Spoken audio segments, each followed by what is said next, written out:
Good day friends, I'm Dr. A.S.K. Gupta and I'm going to demonstrate to you a case of Hydrops Fetalis in a young woman around 30 years of age who is Rh negative and her husband is Rh positive, and she had delivered a baby during the COVID times when the entity was not given to her, and now she has come to us with a second pregnancy and we find that there is no fetal heart and she has developed Hydrops Fetalis. Let us try to see what are the features that we are able to demonstrate in this patient. This is the skin edema and this is the skull, the subcutaneous tissue, this is the nose. Subcutaneous tissue over here is grossly edematous. Now I am on to the neck and this is the subcutaneous edema over the thorax, and this is the fluid in the thoracic cavity, and I go down below and see I find that this is the heart, and you see that there is a fluid around in the heart, into the pericardium, and now I see the abdomen and I find that there is fluid in the abdominal cavity also. So whenever you find that there is fluid inside the thoracic cavity, pericardial cavity, abdominal cavity and the subcutaneous tissue, there are the four spaces when there can be fluid in the hydrops, and in case the fluid is present in two of these four, then it is called as the Hydrops Fetalis. Here we find that the fluid is present in all four of them. You just see the skull again, and this all is an edema in the subcutaneous tissue, and this is the skull, and inside the skull there is a brain tissue. This video I am trying to focus on the neck, whether it is the cystic hygroma, but we find that this is not cystic hygroma because there is uniform edema all across the skin over the neck as well as the head.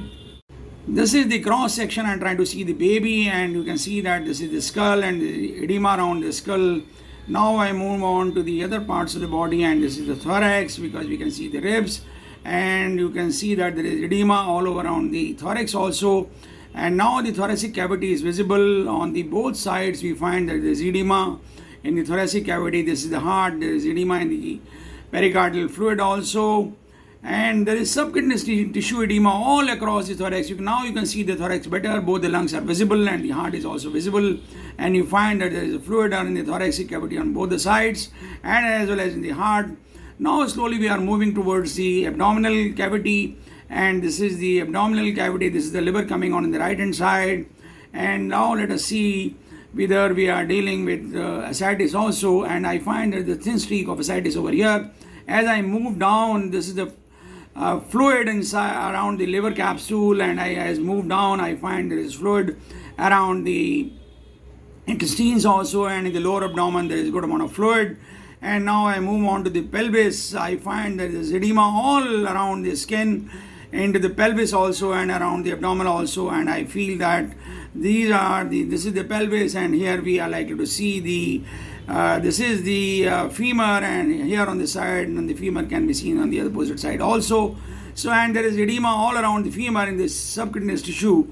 So we have all across the edema, and you can see that this is the placenta, and the placenta appears to be pretty thick.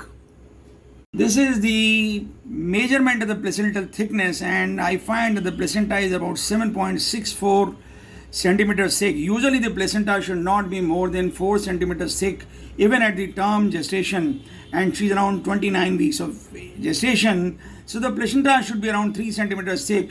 It means that the placental edema and the placental thickness is higher, and this suggests that this patient is likely to have hydrops, and this is one of the features of the hydrops.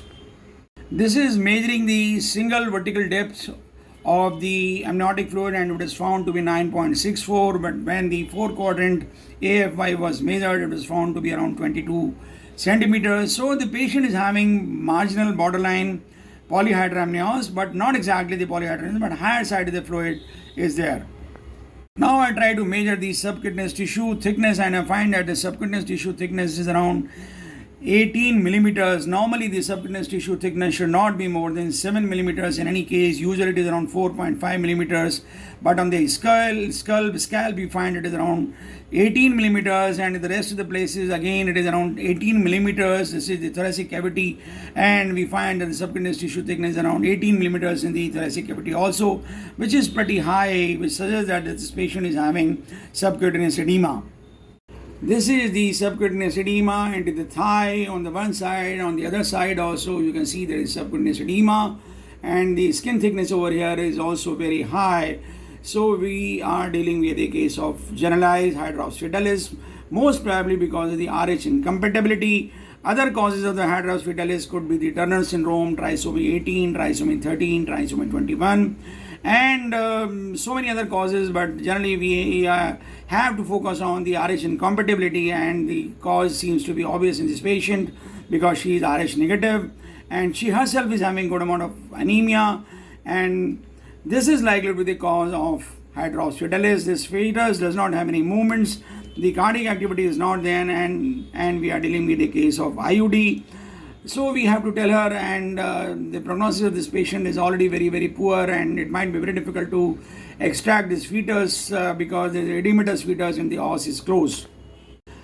You can see that this is the fetal head, and this is the cervix over here, and this is the internal os which is closed. So the delivery of this patient might be slightly difficult because the edematous fetus to be delivered vaginally might be a very difficult task.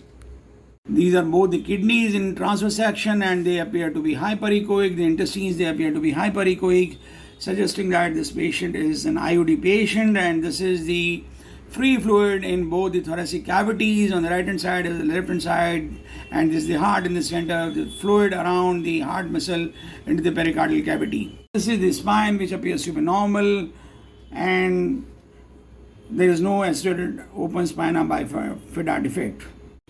This is the upper limb of the fetus, and you can see that there is edema all around in the upper limb also. So we have edema in the scalp, we have the edema in the neck, the thorax, the abdomen, the lower limbs, the upper limbs. So the entire fetus is edematous with the free fluid in the serous cavities, that the pleural effusion, the ascites, and the pericardial effusion. So generalized gross edema or the NSRK of the fetus, giving rise to the Hydrops Fetalis.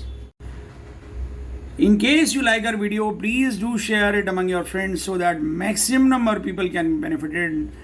Thank you very much.